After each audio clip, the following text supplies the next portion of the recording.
시청자 여러분 안녕하십니까? 복지TV 뉴스입니다. 노인 장기요양보험 재가 서비스를 이용하는 노인은 그간 여러 기관을 직접 찾아 따로 계약해야 하는 번거로움 등으로 인해 이용이 어려웠는데요. 앞으로는 통합 재가 서비스를 통해 이용이 훨씬 수월해집니다. 보건복지부와 국민건강보험공단이 노인의 건강 상태와 가정 상황 등에 따라 필요한 재가 서비스의 종류나 횟수를 선택해 이용할 수 있는 통합 재가 서비스를 지난달부터 시행하고 있습니다. 장기요양 수급자는 노인 장기요양보험의 다양한 재가 서비스를 이용할 수 있음에도 그간 수급자의 82%가 한 가지 서비스만 이용한 것으로 나타났습니다. 이에 8월부터 시행된 통합 재가 서비스는 공단의 상담과 조사를 통해 수급자에게 필요한 서비스 묶음을 먼저 제시하면 노인이 원하는 서비스 묶음을 결정해 한 개의 기관에서 편리하게 이용할 수 있도록 했습니다. 통합 재가 서비스는 각 제공기관의 간호사와 사회복지사를 필수로 배치해 건강관리를 강화하고 노인에 특화된 팀 단위로 사례관리를 할 수 있다는 점이 가장 큰 특징입니다. 통합 재가 서비스를 제공하는 기관 명단은 노인 장기요양보험 누리집 장기요양 기관 찾기를 통해 지역별로 확인할 수 있습니다. 승강기 내부의 모니터로 날씨나 주요 뉴스, 지역 광고 등을 접한 경험 있으실 텐데요. 앞으로는 이 승강기 내부 모니터로 재난 안전 정보도 일상에서 보다 가깝게 접할 수 있을 전망입니다. 행정안전부는 승강기 내부 모니터로 재난 안전 정보를 제공하기 위해 지난 17일 KT와 포커스 미디어 코리아 등 승강기 모니터 운영 기업과 업무 협약을 체결했습니다. 이번 협약으로 다음 달 1일부터 이들 기업이 운영하는 승강기 모니터 약 5만 대를 통해 재난 발생 시 국민 행동 요령과 재난 방송 정보, 승강기 안전 수칙 등 행정안전부가 제공하는 다양한 재난 안전 정보가 매일 송출됩니다. 복지TV와 SR유니버스가 취약계층의 재난 안전을 위한 업무 협약을 체결했습니다. 복지TV와 SR유니버스가 장애인을 비롯한 사회적 소외계층의 안전한 삶을 위한 업무 협약을 체결했습니다.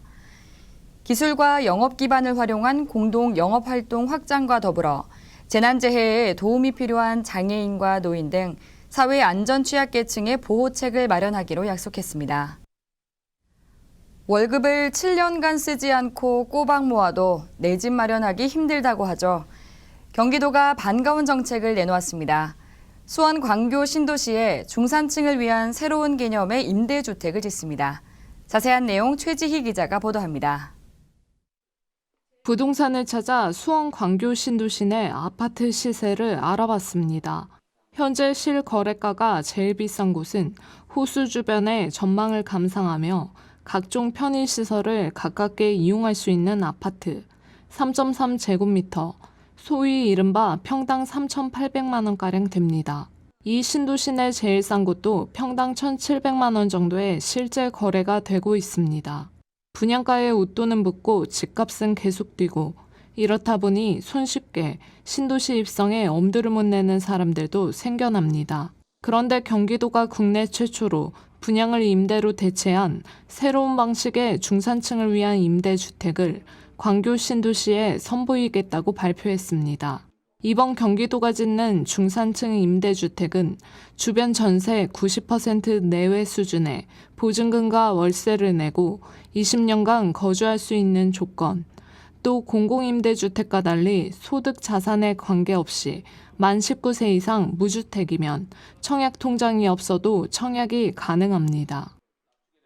분양을 임대로 대체한 중산층 임대주택입니다. 중산층 임대주택은 주택가격 상승과 가계부채 증가 등 현재 분양주택 시장의 문제점을 해결하기 위해 분양을 임대로 대체한 고품질의 임대주택 사업 모델입니다. 우선 광교 신도시 내 옛 법원, 검찰청 부지에 2023년 입주를 목표로 549세대를 공급한다는 계획. 전용 면적 60에서 85제곱미터 이하로 지을 예정인데 이 가운데 20%는 청년이나 신혼부부, 고령자에게 특별 공급합니다. 복지TV 뉴스 최지입니다. 황영조와 함께하는 2019 사랑 나눔 희망 마라톤 대회가 열렸습니다. 보도에 이정희 기자입니다. 지난해에 이어 올해 두 번째 맞이한 황영조와 함께 달리는 2019 사랑 나눔 희망 마라톤 대회가 개최되었습니다. 한국장애인문화협회 박권재 이사장의 개회 선언으로 시작된 이번 마라톤 대회는 하프, 10km, 3km, 5km 출발과 함께 장애인과 비장애인 그리고 내빈이 함께 뛰는 것으로 어느 마라톤 대회보다 특별한 의미가 있는 마라톤 대회인 것입니다. 집안에서만 갇혀 계시는 우리 중증장애인들이 여기에 나와서 같이 걷기도 하고 또 자연을 벗삼아 힐링하는 그런 좋은 경기가 되었으면 좋겠습니다. 앞으로 마라톤이 그런 쪽으로 좀 진행이 됐으면 하는 바람입니다. 뛰는 즐거움과 보고 느끼는 즐거움은 물론 환경을 생각하는 마음까지도 가질 수 있는 이번 대회는 장애인과 비장애인이 함께 어울려 화합과 동행이라는 가치를 실현하는 국내의 장애인과 비장애인 관련 스포츠 행사의 모범이 될 것이라 믿습니다. 어렵게 살아가는 또 힘들게 생활을 하고 있는 사람들에게 힘과 용기를 주고 우리가 어려움과 같이 힘을 합하는 그런 멋진 잔치를 만들고자 하여서 원래 금년에 2년째 이런 대회를 하고 있습니다. 많은 어렵고 애로움을 느끼는 사람들 많이 있기 때문에 그 사람들에게 장학금을 줌으로써 또 같이 힘을 나누면서 같이 느낄 수 있는 그런 용기와 포부를 주면서 이 어려운 세상을 같이 살아가고자 하는 공생 공존의 그런 논리가 있기 때문에 큰 의미가 있지 않나 그런 생각을 제가 하고 있습니다. 사랑 나눔 희망 마라톤 대회로 더 건강하고 밝은 사회, 장애인과 비장애인이 함께하는 화합의 장이 더욱 많아지길 기대합니다. 복지TV 뉴스 이정희입니다. 전남 곡성군에 치매 안심센터가 문을 열었습니다. 곡성군이 지난 10일 곡성군 보건의료원 옆에 치매 안심센터 정신건강복지센터를 열었습니다. 센터는 총 지상 2층으로 1층은 가족 카페와 상담실, 뇌운동실을 갖춰 치매 안심센터로 활용되며 2층은 상담실과 재활 작업실 등이 마련된 정신건강복지센터로 사용됩니다. 곡성군은 치매 환자와 가족, 지역 주민들이 전문적인 치매 예방과 정신건강관리를 할 수 있도록 힘쓸 계획입니다. 우리 주식인 쌀 생산에 기여하는 전업농을 위한 회원대회가 전남 순천에서 열렸습니다. 현장에 이나현 기자가 다녀왔습니다. 제15회 한국쌀 전업농 전라남도 회원대회가 순천 팔마보조 경기장에서 열렸습니다. 쌀 전업농이 전남의 미래다라는 주제로 개최된 이번 대회는 한국쌀 전업농 전라남도 연합회가 주최하고 순천시 연합회가 주관했습니다. 이날 행사에서는 쌀산업 발전에 기여한 전업농들에게 표창과 감사패를 수여했으며 회원 간의 화합과 단결, 그리고 새로운 영농 정보를 공유하는 기회가 됐습니다. 정책이나 지원이 귀농, 청년 창업농, 2030 등에 몰리면서 상대적으로 쌀 전업농에 대한 정책이 상당히 좀 밀려있는 상태입니다. 생명산업인 쌀을 저희 전업농들이 지켜서 이끌어 나갈 수 있도록 정책적인 지원이 지금은 절실히 필요한 시점입니다. 행사장에는 시군에서 생산되는 대표 브랜드 쌀 전시와 고품질 쌀 생산을 위한 농기계와 농자재 비교 전시장이 마련됐으며 쌀 산업 6차 산업화를 위한 토론회 등이 다채롭게 진행됐습니다. 2019 대한민국 균형 발전 박람회 성공 개최를 위해 결의를 다지는 자리가 마련됐습니다. 이나현 기자가 보도합니다. 2019 대한민국 균형발전 박람회인 전남 순천의 성공 개최를 위한 성공다짐 결의대회가 지난 11일 순천역 광장 일원에서 열렸습니다. 결의대회에서는 숙박업과 음식업, 교통종사자, 자원봉사자 등 300여 명이 참석한 가운데 숙박, 음식, 교통 등 모든 분야에서 손님 맞이를 철저히 준비하는 다짐 결의문 낭독과 성공다짐 카드 퍼포먼스 등이 진행됐습니다. 균형발전 박람회는 전국의 지역혁신 활동가와 분권, 혁신, 포용, 균형발전 등 정책 전문가들이 참여해 국가 균형발전의 비전과 정책을 논의하며 지역발전 성공 사례 공유와 소통을 위한 행사입니다. 순천시는 지자체 최초로 국내 최대의 정책 박람회인 균형발전 박람회를 유치하였습니다. 이를 통해 순천시는 남중권의 작지만 강한 강소도시로 거듭나고자 합니다. 혁신적 포용국가를 위한 균형발전을 주제로 한 이번 행사는 전시 박람회와 정책 박람회, 국민 참여 박람회 등의 구성으로 오는 25일부터 27일까지 순천만 국가정원 일대에서 다채롭게 진행될 예정입니다. 2019 대한민국 균형발전 박람회의 성공 개최를 통해 순천시가 남해안 남중권 중심도시로 도약해 전국에서 혁신을 선도하는 도시로 거듭나는 계기가 되길 기대해 봅니다.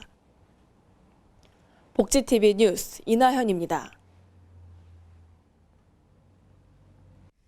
순천시가 대한민국 대표 문화도시로 발돋움하기 위해 순천문화재단 사무국을 열었습니다.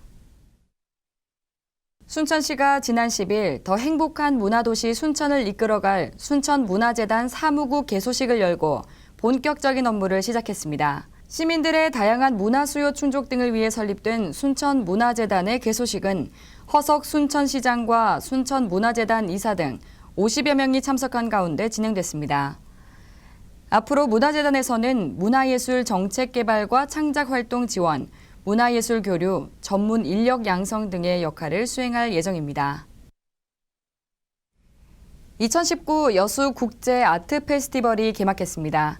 올해는 특별전 등으로 더욱 다채롭게 꾸며졌다고 하는데요. 이나현 기자가 소식 전합니다. 더 적음과 더 많음을 주제로 한 2019 여수 국제아트 페스티벌이 지난 6일 여수세계 박람회장 전시홀과 엑스포 아트갤러리에서 열렸습니다. 10월 6일까지 진행되는 이번 아트 페스티벌은 기존에 많이 다뤄졌던 자연을 해외 작가와 국내 작가 52명이 일상적인 시각에서 벗어나 새롭게 재해석한 작품들을 선보이고 있습니다. 여수국제아트 페스티벌은 원래는 2년에 한 번씩 개최되었었는데 3년 전부터 반응이 좋아서 지금 매년 열리는 그런 행사가 되었습니다. 조용하지만 그러면서도 사색을 즐길 수 있는 그런 전시로 기억되어 있습니다. 여수시는 올해 관람객들에게 다양한 작품을 보여주기 위해 사진, 도조 등과 같은 미술 작품을 대폭 늘려 전시했고 공모를 통해 선정된 지역 작가 69명의 작품을 한데 모아 특별전도 개최했습니다. 우리 여수에 이제 9번째로 그 국제아트 페스티벌이 열리게 됐는데요. 저희 지역 작가도 참여하게 함으로 해서 작품에 대해서 좀 넓게 생각하는 그 계기가 된 것 같습니다. 주요 작품으로는 중국 미술계에서 활발한 창작 활동을 하고 있는 장샤오강의 작품인 망각과 기억, 전구와 책, 홍익대 김대수 교수의 드림, 정재철 작가의 영상 오브제 해양 쓰레기 작업 등이 있습니다. 2019 여수 국제아트 페스티벌은 많은 여수 시민과 관람객들이 다양한 미술 작품을 접할 수 있게 해 미술에 대한 시야를 넓혀주는 자리가 되고 있습니다. 복지TV 뉴스 이나현입니다. 계속해서 간추린 뉴스 전해드립니다. 서울시가 뇌병변 장애인을 위한 마스터 플랜을 내놓고 604억 원을 투입하겠다고 지난 10일 발표했습니다. 전국 최초로 수립한 마스터 플랜은 올해부터 5년간 총 4대 분야 26개 사업으로 추진됩니다. 서울시가 추진하는 4대 분야는 건강 지원, 돌봄 지원, 인프라 확충, 권익 증진입니다. 박원순 서울시장이 2017년 뇌병변 장애인 부모와 단체를 중심으로 TF를 구성해 정책을 발굴하고 지난해에는 계획 수립을 위한 연구를 진행했습니다. 이를 바탕으로 지난 3월부터 각계각층의 다양한 의견을 수렴해 마스터 플랜을 최종 확정했습니다. 지난해 전국 최초로 중증 뇌병변 장애인 기저귀 구입비 지원을 시작한 데 이어 인프라, 건강관리, 돌봄, 사회참여, 의사소통 등에 있어 전방위적으로 지원을 강화해 뇌병변 장애인과 가족의 안전하고 행복한 삶을 구현한다는 목표입니다. 시각장애인 10명 중 8명 이상이 의약품 안전사용 교육을 받아본 적이 없다는 설문조사 결과가 발표됐습니다. 지난 10일 대한약사회 약 바로쓰기 운동본부는 시각장애인 대상 의약품 안전사용 교육에서 진행한 설문조사 결과를 발표했습니다. 2019년 약 바르게 알기 지원 사업의 일환으로 지난 6일 세종 세롬종합복지센터에서 시각장애인 대상으로 진행한 의약품 안전사용 교육과 설문조사에 따르면 교육에 참여한 시각장애인의 88%가 이전에 의약품 안전사용 교육을 받아보지 못했다고 답한 것으로 나타났습니다. 대부분 이번 교육이 많은 도움이 됐고 추후 재교육 수료 의사가 있다고 답변해 시각장애인 대상 의약품 안전사용 교육의 필요성이 높은 것으로 나타났습니다. 한국장애인단체 총연맹은 장애인의 이동 편의를 위해 지난해에 이어 2019 현대자동차그룹 이동 편의 증진 사업으로 수동 휠체어 전동화 키트 보급 사업을 진행합니다. 전동화 키트란 수동 휠체어에 탈부착해 모터 동력의 힘으로 휠체어가 나아갈 수 있게 하는 것입니다. 전동화 키트를 수동 휠체어에 부착할 시 전동 휠체어와 같은 특징을 지니고 탈착하면 수동 휠체어로 이용할 수 있습니다. 이번 이동 편의 증진 사업은 지난해 지원됐던 조이스틱형과 핸들형에 바퀴 일체형을 추가해 총 3가지 유형 중 사용자가 원하는 유형 1가지를 선택해 신청할 수 있습니다. 보건복지부는 앞으로 3년 동안 공공전문진료센터로 지정될 의료기관을 선정하기 위한 제2기 공공전문진료센터 지정 공모를 다음 달 18일까지 진행한다고 밝혔습니다. 공모 분야는 어린이, 호흡기, 노인, 류마티스 및 퇴행성 관절염 총 4개의 전문진료 분야입니다. 신청 대상은 4개의 전문진료 분야별 시설과 인력을 갖추었거나 갖출 능력이 있다고 인정되는 종합병원 또는 전문병원 중 공공전문진료센터 지정을 원하는 의료기관입니다. 지정을 원하는 의료기관은 관련 서류를 관할 광역자치단체를 통해 보건복지부로 10월 18일까지 제출하면 됩니다. 이 밖에 자세한 소식은 웰페어 뉴스 홈페이지와 장애인신문에서 확인하실 수 있습니다. 밤이 길어지는 시기인 추분이 다가왔습니다. 추분이 지나면 우레소리 멈추고 벌레가 숨는다는 속담이 있는데요. 이제 진짜 가을이 깊어진 만큼 환절기 건강관리에 유의해 주셔야겠습니다. 성인 기준 하루 1.5리터 이상의 수분 섭취와 6시간 이상의 숙면, 규칙적인 운동이 면역력 향상에 큰 도움이 된다고 합니다. 모두 잘 아는 것들이지만 바쁜 일상생활로 지키기 어렵죠. 배 도라지차와 버섯 등 제철 음식으로 영양 보충에 신경 쓰는 건 어떨까요? 이상 복지TV 뉴스를 마칩니다. 시청해주신 여러분 고맙습니다. 우리 주변에서 일어나는 불공정한 사례부터 억울한 사연, 따뜻한 미담까지 장애인신문과 웰페어 뉴스 홈페이지를 통해 보다 다양한 소식을 접할 수 있습니다. 시청자 여러분의 제보를 기다립니다. 웰페어 뉴스 홈페이지 또는 전자우편, 전화번호 02-2655-9519로 많은 제보 바랍니다.